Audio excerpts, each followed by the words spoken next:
Hey, good evening. Welcome to A Foreigner in the Philippines. Well, I thought I'd do an update on what has happened. One of my lights went out. Let's put that back in.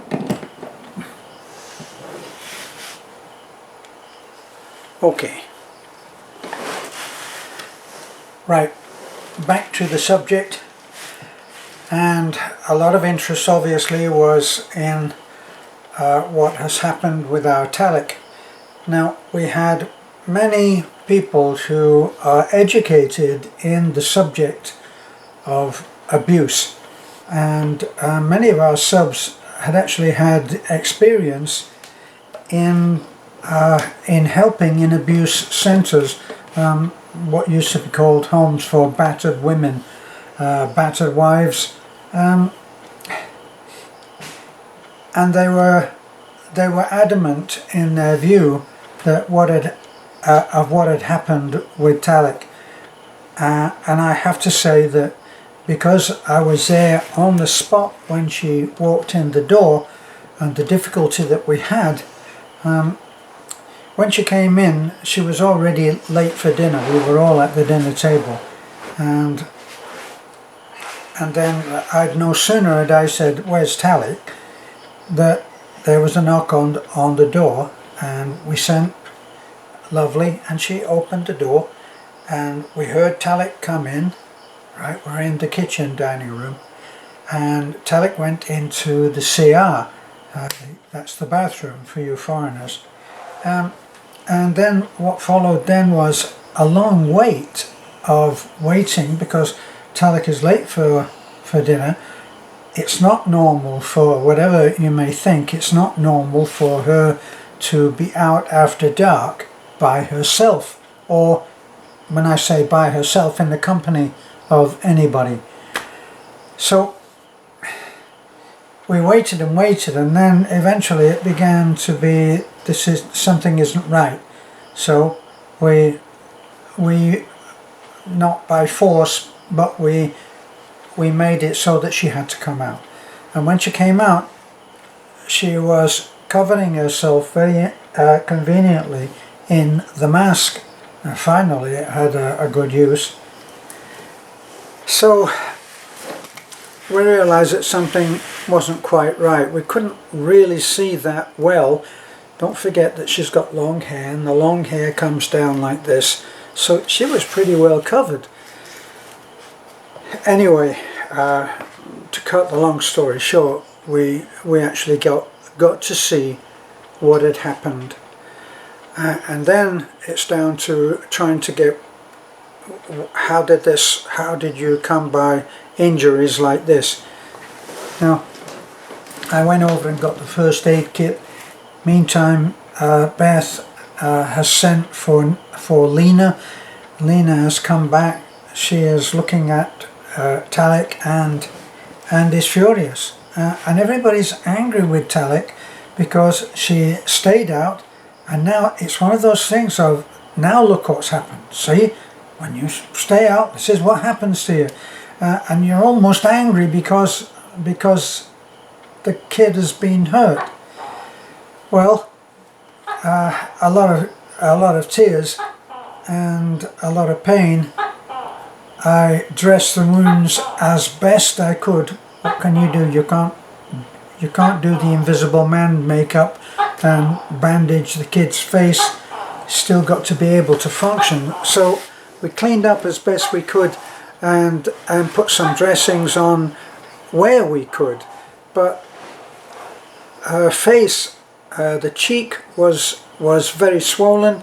The eye was obviously, the prediction was very easy to say, black eye tomorrow, and although it wasn't black, it was certainly closed up. She's been super fast in healing, and he's already looking better, but it's still very swollen, and her mouth, lips to one side were very swollen. Now, it looked to me like she'd been beaten up. And a young woman like her, out after dark, which she is forbidden to do, what are we going to assume? We're going to assume that there was a physical sexual abuse. She is adamant and continues to be adamant that there was no abuse, that it was a fall. It was a fall that happened when I'm taking it, the chain did not break, because if it had broken, they wouldn't have been able to get started again. So it obviously became loose and then jumped the back sprocket, jamming the wheel and bringing them off. So that's what happened if it was a chain accident. Now, she's not giving up on that. And our difficulty is in continuing to try to avoid making this any more of a traumatic situation than it is already for Talik. Assuming, in the first case scenario, assuming that what she has said is the actual story. It was confirmed by the two boys who, on separate motorcycles, had been with her when this happened, and she was the one that flew off. The boy had some very minor bruises to his foot, and that was it. Talik didn't have any other than a very tiny cut like this that was a superficial cut. There was minimal bleeding, just a little tiny bit, also almost like a scratch on the inside of one leg. But I checked her over and she did not have any other pain, she did not have any other injuries. There were no scrapes on the elbow, on the wrist, no trauma of the hands, which if you have taken a heavy fall, the hands and the wrist are going to come in for it, and there's none of that. So you know all of this if you've seen the video of the prior video, and this is an update, so I should be giving you more information. Now obviously those of you who are firm in your belief that this was an attack and not an accident are saying, so what have you done? You may also know that we are in the process of rebuilding the back half of the Hitafi police station, and so we are well familiar with not all, but most of the officers there. We're on at least greeting terms, and with some of them conversational. And when we went there today, to look at what's happened, update on that, and during that time, even though Talik has absolutely firmly said there is nothing to talk about on the police, well, that's her job, and our job is to be parents. So that's not good enough. In my book, it's not good enough. So I feel that we have to try to get to a point where we feel comfortable that we've been told the truth. Because what we definitely have is a 16-year-old girl who stayed out after dark and came back looking as if she'd been in the ring with Manny Pacquiao. So I got hold of one of the officers, one of the female officers down there, and I asked if I could have a word with her, and she came out and we talked. So we talked about all my concerns about what has happened, and she was doubtful that it would be possible to fall off a bike and yet have no other than head injuries. And one of the points that I tried to make was that the other, about, I don't know, a week or 10 days ago, I stood on a gap in the paving in Taliban, and I stepped down onto the road, which has special big concrete slabs which have a handhole that you can pull the slabs up, and underneath is drainage, and they're made like that so that they can pull these big slabs up and clean in and out. But meantime, on each side of a slab you have handholds that you can put your hands into to lift those things up. Well, when I stepped down, my foot went into, not actually in, but the ankle went over and I fell. Now, my point about Talik and the fact that there's only facial injuries was that if I, as a senior, and therefore much slower in reaction time and I don't know, ability to take a fall, if I can fall and as an instinctive protection, somebody made a point, said it's a poor pair of hands that can't take care of the face. In other words, when someone tries to hit you, up go the hands. When you fall, down go the hands in order to stop this part of the body from being damaged. And I took a fall and it wasn't pleasant, but I didn't hurt myself and I didn't have any abrasions anywhere, okay, because it was a soft fall, and I put my hands down and I fell quite easily. You have to understand as well that irrespective of my age, I spent many years in karate, so falling was something that I've had some experience with. But why couldn't Talik have put her hands down in some way, even if it didn't work? Well, it didn't, did it? You would think that the hands and the arms, elbows, stuff like that, knees, would have taken some punishment. Now, she had a fall when we were at one of the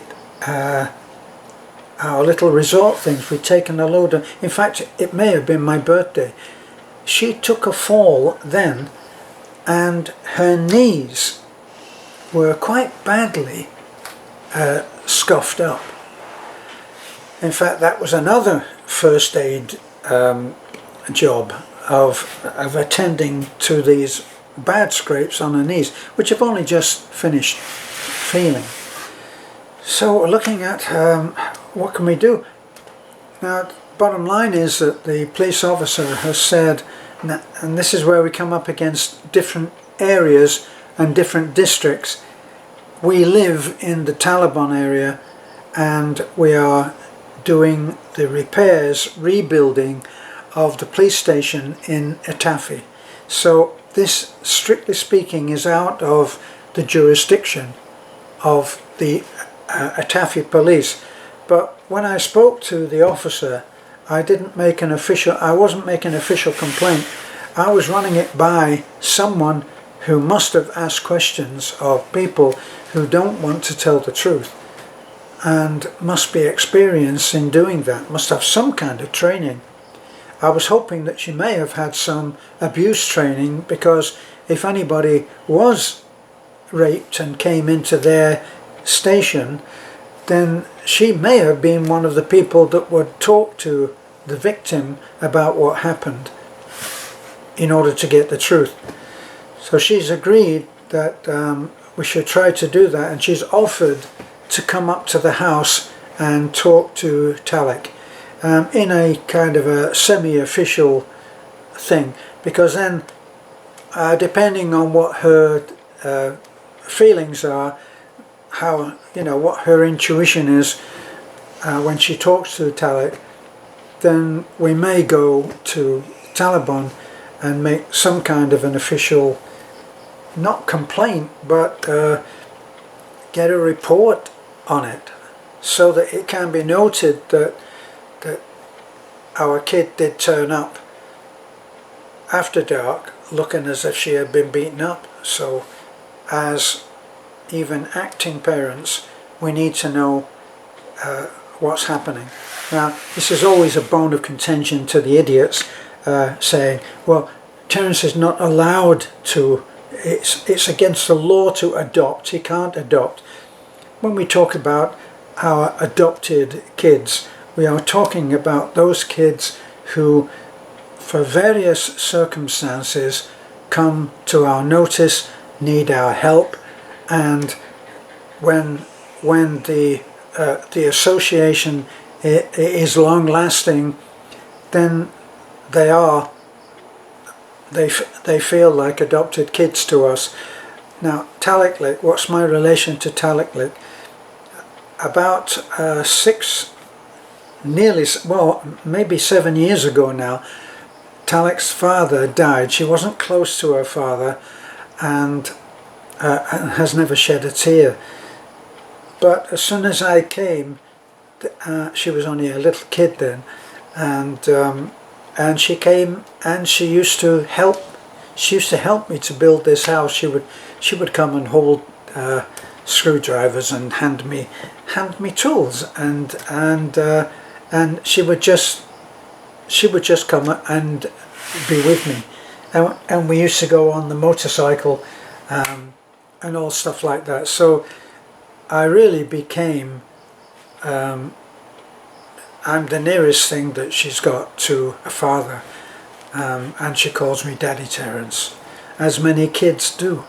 So that's my actual relationship to her, and I have the authority to say, I want you to do this, and she will listen. So eventually it might come down to going to Taliban and talking to the police there. Let's see if we can at least get to the point where we believe the story, or we do a breakthrough of what actually happened. Now let me tell you our experience when we were working somewhere else. This is a couple of years ago, and I've forgotten quite how it came to our notice, but we noticed the behavior of one child, and that one child led us to another child, and they were both rape victims. Now the first one was already in a case against the person, the aggressor, but the other one had been adamant that she had not been a victim, but we had it on the inside by one of the other children who she had admitted to, and that was the one who had also been raped. And it turned out that it was a very, very bad case of continuous abuse. So we got in touch with the police, but before we did that, and this is our problem right now, before we did that, we took the kids out and we took them out for a meal. And during that time, Beth talked to the child. The child was adamant. No, nothing has ever happened. No, it's wrong. But we heard, it doesn't matter. And she was absolutely firm, adamant. Then it was a stroke of an inspired stroke, an inspired question. This girl had a sibling who was coming up. So the sibling was 2 or 3, maybe 2, maybe 3 years younger than she was, but already a prime suspect for, or a prime candidate for the same thing to happen. And it was only when Beth asked the girl, if you don't admit this so that this man is stopped, your sister might be the next. And that clicked. From that moment, she broke down and said to Beth, "Can I speak to you alone?" Because we were all around the table. She went off with Beth and we learned. And then we were actually instrumental of going with the police. We were there, we took the police because it was off-road. We took the police, they went in the back of the Raptor, which is 4x4, and we were there for the arrest. It was an extremely traumatic event. But we rescued those kids, and all of those kids were taken away, and now they're safe, and now they're doing great. In fact, we met up with the two that I've been describing, and they had asked if they could see us specially, and they did, and they said, "We wanted to thank you for saving our lives." So here we are now again, and it's a hell of a lot closer to home, and we're going to find out somehow what happened. And this is an important thing for me especially, because I've actually, if you look back in the videos that we've done, I've done videos which were politically kind of like this, that you're not allowed to talk like this or talk about this, but I observed then that often you get rape as entertainment. So especially the movie industry, I watched a particular movie in which the rebels capture the good guys, and in with the good guys that they capture, there are two women, and one of the women gets taken as a slave and is repeatedly abused. And that was an evening show. So what I called rape as entertainment. It's not entertainment. It shouldn't be shown as any part of something which is supposed to be entertainment, even if it's drama, is my feeling. So we'll see what happens now. We'll hope to see that lady, that officer, if she can come up and see us in the next week. She said, "I will make a point of coming."